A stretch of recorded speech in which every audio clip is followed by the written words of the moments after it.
Hello बच्चों, स्वागत है आपका एफटी की स्टडी चैनल पे। आज मैं आपको क्लास 12 का गृह विज्ञान का सीबीएसई की तरफ से आया हुआ सैंपल पेपर कराने जा रहा हूँ। तो आइए हम इसको शुरू करते हैं। सबसे पहले हम इस क्वेश्चन पेपर को देखने से पहले हम कुछ सामान्य निर्देश हैं, इसे पढ़ लेते हैं। आपके इस क्वेश्चन में जितने भी प्रश्न हैं वो सभी आपको करने अनिवार्य हैं। सेकंड, इस प्रश्न पत्र में टोटल आपको एग्जाम में 22 प्रश्न आएंगे। प्रत्येक प्रश्न को 3 खंडों में क्या किया गया है, इसको पत्र को डिवाइड किया गया। क ख ग 3 खंडों में इस पेपर को डिवाइड किया गया है। खंड का में आपके प्रश्न संख्या 1 से 14 तक एमसीक्यू टाइप के क्वेश्चन होंगे जो 1 मार्क्स के होंगे। खंड खा में आपके प्रश्न नंबर 15 से 21 तक 2 अंक के क्वेश्चन होंगे और प्रश्न संख्या 22 से 25 तक आपके 3 अंक के क्वेश्चन होंगे। यानी कि खंड खा में 2 अंक के और 3 अंक के दोनों के क्वेश्चन आपके होंगे। खंड गा में आपके प्रश्न संख्या 26 से 30 तक 4 अंक के क्वेश्चन होंगे और प्रश्न नंबर 31 से 32 तक आपके 5 अंक के क्वेश्चन होंगे खंड गा में। यानी कि 4 और 5 नंबर के दोनों क्वेश्चन होंगे इस खंड में। कुछ प्रश्नों के आपको चॉइस भी दी जाएगी, जहाँ भी आवश्यक हो आप उसके उदाहरण के साथ आपको आंसर लिखने होंगे। तो आइए सबसे पहला क्वेश्चन देखते हैं होम साइंस का। कि पहला क्वेश्चन है आपका, निम्नलिखित में से कौन सा तरीका पोशाक में लय उत्पन्न करने में मदद करता है। तो वो कौन सा तरीका है जो लय उत्पन्न करता है, कमर में चुन्नटें। सेकंड है, कृत्रिम दांतों वाले बुजुर्ग व्यक्ति के लिए किस प्रकार का आहार उन्हें पर्याप्त पोषण सुनिश्चित करेगा। वो किस तरह का खाना उनके लिए जरूरी होगा जिससे उन्हें पर्याप्त पोषण मिलेगा। तो वो कौन सा आहार है, नरम आहार। प्रश्न नंबर 3 है, ग्रामीण क्षेत्रों में विटामिन ए की कमी से निपटने के लिए कम लागत वाली रणनीति में शामिल होगा। तो वो क्या है इनमें से। फर्स्ट दिया आपको स्वच्छता और सफाई को बढ़ावा देना, दैनिक आहार में प्रोटीफाइड खाद्य पदार्थों को शामिल करना, एंड घ दिया है घरेलू बागवानी को प्रोत्साहित करना। तो इसका आंसर यही है, घरेलू बागवानी को प्रोत्साहित करना। नेक्स्ट प्रश्न है, ग्रामीण भारत में टिकाऊ पद्धति यानी कि SARI परियोजना का लक्ष्य क्या है।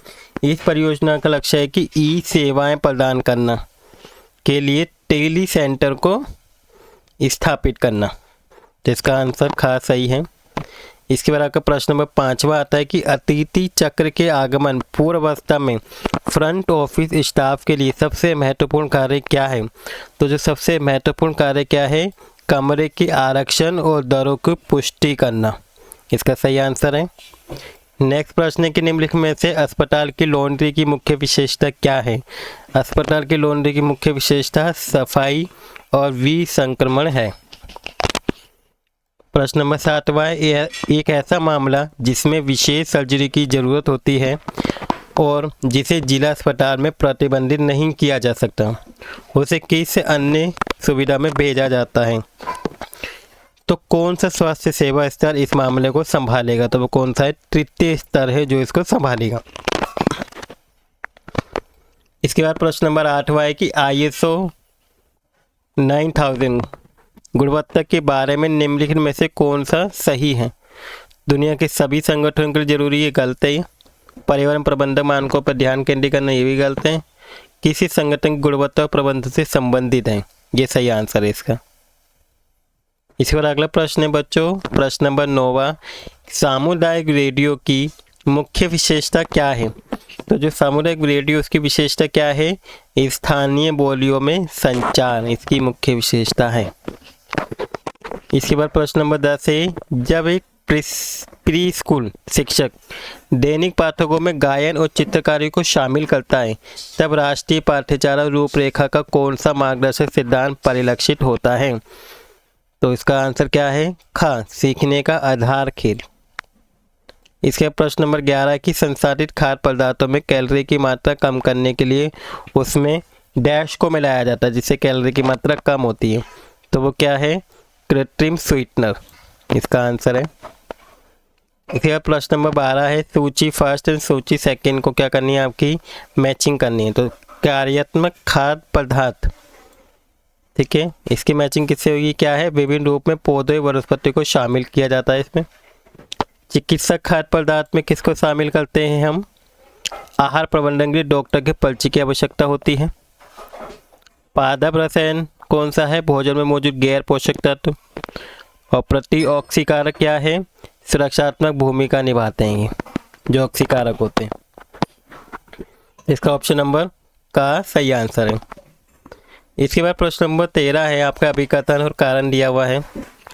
अभिकथन में लिखा है कि भारत सरकार और राज्य सरकारें गोद लेने की प्रक्रिया के लिए नीति और कार्यक्रम के माध्यम से आवश्यक सहायता और मार्गदर्शन प्रदान करती है। ये कथन बिल्कुल सही लिखा हुआ है।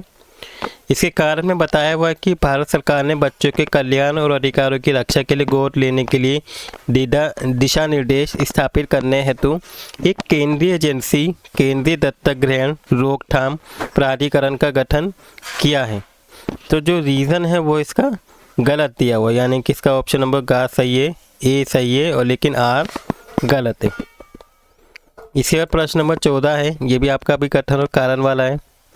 इसमें आपके अभिकथन में दिया गया है कि खाद्य विज्ञान एक बहुत ही विस्तृत विशेष है जिसमें फसल काटने या पशु वध से लेकर भोजन पकाने और उसके उपभोग तथा खाद्य की सभी तकनीक पहलुओं का अध्ययन किया जाता है। कारण दिया है कि खाद्य वैज्ञानिक खाद्य की भौतिक रासायनिक विशेषताओं का अध्ययन करते हैं जिसमें हमें खाद्य पदार्थ की प्रकृति और उसकी विशेषताओं को समझने में क्या मिलती है? मदद मिलती है। तो इसका अभिकथन भी सही है और जो कारण है वो भी इसकी सही व्याख्या कर रहा है, यानी कि इसका ऑप्शन नंबर का सही आंसर है। इसके बाद आपका खंड खा आते हैं। खंड खा के क्वेश्चन मैं आपको नेक्स्ट पार्ट में कराऊंगा। इस वीडियो में मैं आपको खंड का तक के ही रखते हैं। आई होप आपको आज के जितने भी क्वेश्चन समझ कराए हैं आपको अच्छे समझ में आ गए होंगे और आपको वीडियो भी अच्छी लगी होगी। अगर आपको वीडियो अच्छी लगी तो बच्चों प्लीज़ वीडियो को लाइक कर दीजिएगा और अगर आप इस चैनल पे नए हैं तो प्लीज़ चैनल को सब्सक्राइब भी कर दीजिएगा। Thank you for watching video.